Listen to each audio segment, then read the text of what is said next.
एक गांव में राम नाम का एक अमीर किसान रहा करता था। उसके पास बहुत धन था, लेकिन वो फिर भी घमंडी नहीं था।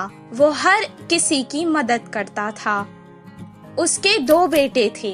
एक का नाम शिवा था और दूसरे का नाम गोपी। वो दोनों कुछ काम नहीं करते थे। बैठकर खाने से पहाड़ों का खजाना भी खत्म हो जाता है। इसी तरह वो भी धीरे धीरे गरीब होता जा रहा था। दिन ब दिन वो बूढ़ा और कमजोर होता जा रहा था। उसे उन दोनों आलसी बेटों की बहुत फिक्र रहती थी और हमेशा उसी फिक्र में चिंतित रहता था। एक दिन वो उन दोनों को एक अच्छा सबक सिखाना चाहता था। जब हम अमीर थे तब इस गांव में चोरों का बहुत ज्यादा डर था। इसलिए मैंने कुछ सोने के सिक्के अपने खेत में एक घड़े में छुपाकर रख दिए थे। बहुत वक्त हो गया है ना, इसलिए मुझे याद नहीं आ रहा है कि वो कहाँ रखे हैं। तुम दोनों सारा खेत खोद दो और उस घड़े को बाहर निकालो। अब हमें उस सिक्कों की बहुत ज्यादा जरूरत है। बहुत खुशी से शिवा और गोपी खेत गए और सारा खेत खोदने लगे। कुछ देर बाद गोपी ने कहा, अभी तक हमने बहुत खोद दिया है, फिर भी हमें वो सोने के सिक्कों से भरा हुआ घड़ा नहीं मिला। शिवा ने जवाब दिया, जिधर खोदना बाकी है उधर ही होगा शायद। बिना ज्यादा समय गवाए जल्दी करते हैं। बहुत मुश्किल से उन्होंने सारा खेत खोद डाला, लेकिन उन्हें वो घड़ा नहीं मिला। वो वापस घर आकर अपने पिता को सब कुछ सुनाने लगी। मुझे लगता है कि घड़ा शायद चोरी हो गया है। अब जाने दो, तुम ही बताओ। एक काम करते हैं, तुम दोनों ने इतनी मेहनत से सारा खेत खोदा है ना, तो क्यों ना उसमें कुछ बीज डालकर फसल उगाई जाए। दिया था, इसीलिए उन्हें अब ज्यादा मेहनत नहीं करनी पड़ेगी सोचकर वो मान गए और बाजार जाकर बीज ले आए और उसे खेत में डाल दिया। कुछ दिन बाद बहुत अच्छी बारिश हुई, फसल भी बहुत अच्छी होने लगी। तब राम खेत आया और फसल देखकर उसे बहुत संतुष्टि मिली। उस साल खेती बहुत अच्छी हुई। उन्होंने सारी फसल काट दी और बारिशों में और बोरियों में डालकर घर ले आए। तब राम ने कहा, अपने लिए कुछ अनाज की बोरियां रख लो और बाकी के बाजार में बेच आओ। जैसा उनके पिता ने कहा, शिवा और गोपी ने बिल्कुल वैसा ही किया। सारी फसल बेचकर उसके पैसे अपने पिता को लाकर दे दिए। अपने बच्चों की पहली कमाई को देखकर वो बहुत खुश हुआ और कहने लगा, बच्चों, यही है वो सोने के सिक्कों से भरा घड़ा जो तुम दोनों मिलकर हर साल इस खेत से कमा सकते हो। तुम दोनों सुखी जीवन बिता सकते हो और हर किसी ताने वाला मोर। एक जंगल में कौवा पंछी बहुत अच्छे मित्र थे। वे एक दूसरों की मुश्किलों में मदद करते थे। एक दिन कौवा पंछी के रहने वाले जगह पर बचाओ बचाओ मित्र बचाओ बोलते हुए कांपता एक मोर उनके पास भागते हुए आया। क्या हुआ मित्र, कहाँ से भागते आ रहे हो? इतने परेशान क्यों हो? मुझ पर शिकारी की नजर पड़ी, वह मेरे पीछे पड़ता आ रहा है, तो बचने के लिए भागता हुआ रास्ता भूलकर तुम्हारे सामने आई। अब तुम्हें ही मुझे बचाना होगा। अच्छा ठीक है यार, पंछी ने कहा। कौवा पंछी ने उस मोर का साथ दिया। फिर से वापस जाने के लिए रास्ता भूलने के कारण कौवा पंछी के साथ वहीं रहते हुए मोर अच्छी मित्र बन गई। उनकी मित्रता कुछ दिन अच्छा था। कौवा पंछी के बीच के मित्रता ना सह पाते हुए मोर जलने लगी। किसी भी तरह कौवा पंछी को अलग करना चाहती थी। एक दिन कौवा भोजन के लिए बाहर जाने के समय पर मोर ने पंछी से कहा, मित्र तुम कौवे से इतना ज्यादा मित्रता बढ़ाकर बहुत ही नजदीक रह रहे हो। क्या तुमने उसकी बदसूरती कभी नहीं देखी? उसे देख सब चिढ़ जाते हैं। तुम्हारा उससे दूर रहने में ही भलाई है। मैं जो कहनी चाहती थी वो कह चुकी, बाकी तुम्हारी मर्जी। वह सुनकर अचानक चौंकने वाला पंछी मोर से कहा, हाँ सच्ची, मैंने इतने दिनों से कौवे के बारे में सोचने की कोशिश भी नहीं की। हट, उससे क्या दोस्ती, उससे क्या मित्रता। तुम्हारे जैसे सुंदर वालों से मित्रता करने से मेरा मूल्य और होदा बढ़ेंगे। उसकी चाल सफल हुई करके मोर खुश हुई। आगे आगे मोर पंछी के व्यवहार में परिवर्तन देख कौवा उन्हें उसे दूर करने की बुरी सोच को समझी। एक दिन, मित्रों, मेरी वजह से तुम्हें तकलीफ हो रहा होगा, इसीलिए इधर के पास में ही एक घोंसला बनाया। मैं वहाँ जाकर रहूँगा। चलता हूँ, करके कौवा उदास होकर कहा। वह अपने आप जा रहा है करके बोलने पर मन ही मन बहुत खुश होकर, अच्छा अब तुम्हारी मर्जी मित्र, मोर और पंछी ने कहा। मोर और पंछी कौवे का भला टली करके खुशी मनाने लगे। ऐसे समय बीतता गया। पुराने मित्रों को छोड़ के आए हुए बहुत दिन होने से कौवे को उन्हें देखने की इच्छा जागी। पुरानी जगह पर उड़ता हुआ आया। उसी क्षण अपने पंख खोलकर नाचने वाले मोर पर एक शिकारी ने निशाना लगाया। कौवा देखा और परेशान हुआ।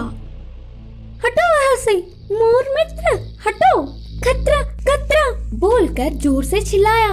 पास में मरी हुई सांप को अपनी चोंच से पकड़कर शिकारी पर छोड़ा। सांप अपने ऊपर गिरने से बचाओ बचाओ, सांप सांप बोलते हुए जोर से चिल्लाकर डर के शिकारी वहाँ से भाग गया। यह सब देखकर मोर के होश उड़ गए। भागते हुए आकर कौवे की चरणों पर गिरी और रोते हुए कहा, माफ कर दो मित्र, सुंदरता के घमंड में मैं मेरे मुश्किल समय में मदद करने वाले तुम्हें धोखा दिया, लेकिन तुमने मेरे प्राण बचाए। तुम्हारा कर्ज कैसे भुगतान करूं? तब कौवे ने कहा, पछतावे से बड़ी कोई सजा नहीं, मैंने तुम्हें पूरे दिल से माफ किया। तभी आई हुई पंछी पूरी बात जानकर दुखी होकर अपनी की हुई गलती पर शर्मिंदा होकर सिर झुकाया। फिर तब से कौवा पंछी मोर हमेशा की तरह अच्छे मित्र जैसे रहने लगे। इस कहानी की शिक्षा है कि अपने भूलों को भी भुलाने वाला ही सच्चा मित्र होता है। गोपी को साधु की सलाह। नंदापुर नामक एक गांव में गोपी नाम का एक लड़का रहता था। वो बहुत कामचोर था। वो हर काम को आसानी से बिना मेहनत के करना चाहता था। मेहनत का काम उसे बहुत मुश्किल लगता था। उसे घूमना फिरना और मस्ती करना बहुत पसंद था। वो हमेशा गांव के बच्चों के साथ फिरता रहता था। उसके माँ बाप उसके लिए बहुत चिंतित थे। वो बस अपने बच्चे को सुधरता देखना चाहते थे। एक दिन उसे गांव में एक साधु मिला। साधु को गोपी के बारे में पता था। उसे सुधरने के लिए उसने उसे एक सलाह दी। तुम बहुत अमीर हो जाओगे अगर तुमने मेरी ये बात मान ली तो। अपने गांव के बाई तरफ एक आम का पेड़ है। उसके 10 कदम पर अगर तुम खोदना शुरू करोगे तो तुम्हें वहाँ सोने का खजाना मिलेगा। ये बात सुनकर पहले गोपी बहुत खुश हुआ, लेकिन मेहनत लगेगी सोचकर ये कहने लगा, आप इस खजाने के बारे में मुझे ही क्यों बता रहे हैं? आप खुद भी तो इसे लेकर अमीर हो सकते हैं। हम साधुओं को धन का लालच नहीं है, हम बस लोगों की मदद करते हैं। इतना कहकर वो वहाँ से चला गया। गोपी कहने लगा कि उस खजाने के लिए पता नहीं कितना खोदना पड़ेगा, और अगर इतनी मेहनत के बाद भी खजाना अगर नहीं मिला तो सब बेकार हो जाएगा। इतना कहकर वो भी वहाँ से चला गया। हर काम को वो ऐसे ही टाल देता था। कुछ दिन बाद गांव में पानी बंद हो गया। गांव वाले पानी की तलाश में हर कोशिश करने लगे। कितनी सारे कुएं खोदने के बाद भी उन्हें पानी नहीं मिला। उस समय गोपी को साधु की बात याद आ गई। मैं अगर इस बुरे समय में वो खजाना लेकर इस गांव से चला जाऊं तो आराम से रह सकता हूं। वो सोचने लगा और वहां से फावड़ा लेकर आम के पेड़ के पास खोदने चला गया। कितना खोदने पर भी उसे खजाना नहीं मिला, लेकिन गांव की ऐसी हालत देखकर उसने खोदना बंद नहीं किया। खजाना लेकर यहाँ से चला जाने की लालच में वो खोदता ही गया। 4 दिन तक खोदने के बाद उसके पैरों के नीचे उसे पानी महसूस हुआ। कुछ देर बाद उस घड़े में पानी भरने लगा। वो तुरंत उस घड़े से बाहर निकल गया। पानी कुएं की तरह उस घड़े में भर गया। इस बात का पता गांव में लगते ही सारे गांव वाले आकर उस कुएं को देखने लगे। गांव वालों की जान बचाने के लिए सबने उसे कुछ न कुछ उपहार भी दिया। मेहनत के बाद शाबाशी के साथ साथ उसे इनाम में मिला, जिससे वो बहुत खुश हुआ और इस दिन से वो मेहनत के काम करने लगा। गोपी के कुएं से उस गांव की परेशानी भी खत्म हो गई और सब खुशी खुशी रहने लगे। सोने के घड़े। विजयपुर नामक गांव में धर्म नाम का जमींदार रहता था। उनके पास राम और सोम नाम के 2 काम वाले थे।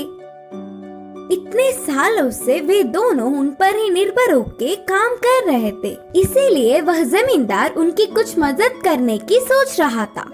एक दिन उन 2 काम वालों को बुलाकर कहा, तुम लोग मेरे पास बहुत सालों से काम कर रहे हो। मैं अपने अपने पैरों पर खड़ा होते देख तुम्हारे बच्चे खुश होंगे, इसीलिए हमारे गांव की दक्षिण दिशा की खाली जमीन को तुम्हें दे रहा हूँ। तुम लोगों से जितना हो सके उतना लेकर खेती कर लो। डर के पेड़ों और पत्थरों को हटाने में तो थोड़ा समय लग ही जाएगा, इसीलिए 5 साल तक तुम्हारा कर्ज भी माफ कर रहा हूँ। बोलकर जमींदार ने कहा। जमींदार के बातों से दोनों काम वाले बहुत खुश हुए और तुरंत गांव से दूर उस खाली जमीन में जाकर आजू बाजू में दोनों ही 2-2 गज की जमीन ले लिए। वहाँ के जमीन पर खराब पत्थर और पेड़ों को हटाकर साफ कर रहे थे और ऐसे ही धीरे धीरे खेती का काम भी शुरू करने लगे। एक दिन राम अपने जमीन की खुदाई कर रहा था, तब अचानक उसे एक आवाज से उसके हल को कुछ लगा और उसे बाहर निकालने पर वह सोने के 2 घड़े थे। उनमें बहुत सारे सोने के जेवर भी थे।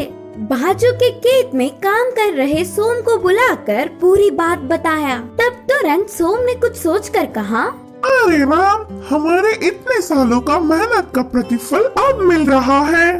इसे हम दोनों मिलकर बांट के खुशी जीवन बिताएंगे। उसके लिए राम नहीं माना और कहा, ऐसे क्यों बोल रहे हो सोम? ये जमीन जमींदार जी की है। इधर मिली हर चीज पर उनका अधिकार है। ले जाकर उन्हें ही दे देंगे। पागल लगते हो। इन सोने के घड़ों के बारे में किसी भी नहीं पता, इसीलिए हम ही ले लेंगे। बोलकर सोम ने कहा, ठीक है, फिर आज रात तक सोच कर बताऊंगा। बोलकर उन्हें घर ले गया राम। राम पूरी रात बहुत सोचकर सुबह ही जमींदार के पास जाकर उन कीमती जेवरों को देकर खेत की ओर चल पड़ा। फिर राम को कोसता हुआ उसके जमीन में भी कुछ कीमती मिलेगा ही करके ध्यान से धीरे धीरे जगह जगह सोम ढूंढने लगा। उसकी सोच के मुताबिक ही दोनों सोने के घड़े उसे भी मिले और सोम की खुशी का हद ही नहीं रहा। बाजू के खेत के राम को यह बात पता ना चले, इसका ध्यान रखा और उन्हें घर ले जाकर छुपा दिया। वह पूरी रात सोम को नींद ही नहीं आई। अगले दिन सुबह ही बिना किसी को खबर पड़े शहर जाकर उन जेवरों को एक बड़े सेठ को दिखाकर और वह सेठ ने उन जेवरों की जांच करके नकली है बोलकर नक्की कर दिया। अब ना कुछ कर पाते हुए उदास होकर घर आ गया सोम।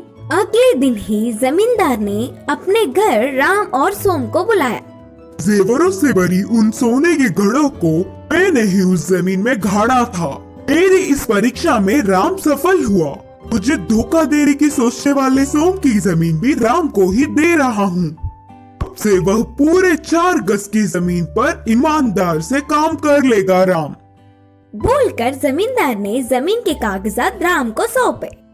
जमींदार को धोखा देने की सोचने पर सोम को अच्छी सबक मिली।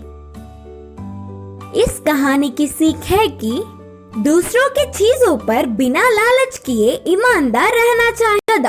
कृष्णापुर नामक गांव में एक कपड़ों के व्यापारी रहता था। उसके पास एक गधा भी था। वह रोज गधे के ऊपर ही कपड़ों की पोटली बांधकर पूरा गांव में घूमते हुए कपड़े बेचता था। वह गधा भी कितना भी बार उठा लेता। ऐसे सुबह से शाम तक मेहनत करने पर अच्छे लाभ आते। उसके व्यापार की अच्छी सी वृद्धि करने वाली गधा तो उसे बहुत पसंद थी, इसीलिए उसे बहुत ध्यान से रखता था। एक बार व्यापारी को भारी रकम से कपड़े खरीदने के लिए विदेश जाना पड़ा। उसी समय में गांव-गांव घूमकर कपड़े बेचने के लिए और साथ ही साथ गधे की देखभाल करने के लिए एक आदमी को काम पर रख लिया। सारी जिम्मेदारियां उसे सौंपकर व्यापारी विदेश चला गया। कुछ सालों बाद लौट आने वाला व्यापारी अपने गधे को लंगड़ाते हुए चलना देखा।